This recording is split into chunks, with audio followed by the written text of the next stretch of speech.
حضرت ابو ہریرہ رضی اللہ تعالی عنہ فرماتے ہیں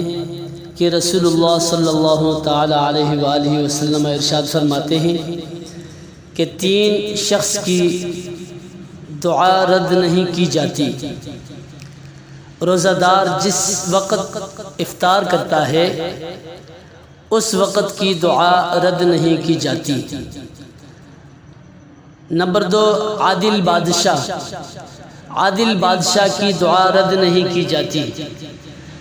نمبر 3، مظلوم کی دعا کو رد نہیں کیا جاتا۔ اور اللہ کریم جل جلالہ ان کی دعا کو بلندیاں عطا فرماتا ہے اور ان کے لیے آسمان کے دروازے کھول دیے جاتے ہیں۔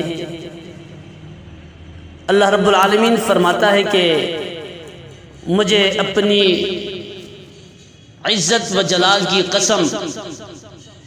ضرور تیری مدد کروں گا اگرچہ تھوڑا زمانہ بعد۔ اللہ کریم جل جلالہ نے فرمایا کہ میں آپ لوگوں کی مدد کروں گا اگرچہ کچھ زمانہ بعد۔ حضرت ابو سعید خدری رضی اللہ تعالی عنہ سے مروی ہے، وہ فرماتے ہیں کہ حضور اقدس صلی اللہ تعالی علیہ وآلہ وسلم فرماتے ہیں کہ جس نے رمضان کا روزہ رکھا اور اس کی حدود کو پہچانا اور جس چیز سے بچنا چاہیے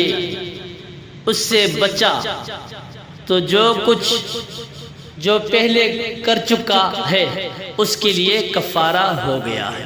حضرت ابن عباس رضی اللہ تعالی عنہما سے روایت ہے، وہ فرماتے ہیں کہ حضور اقدس صلی اللہ تعالی علیہ وآلہ وسلم فرماتے ہیں جس نے مکہ میں ماہ رمضان پایا اور روزہ رکھا اور رات میں جتنا میسر آیا قیام کیا، تو اللہ عز و جل اس کے لیے اور جگہ کے 1,00,000 رمضان کا ثواب لکھ دے گا، اور ہر دن 1 گردن آزاد کرنے کا ثواب،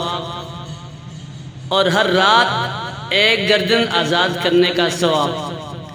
اور ہر روز جہاد میں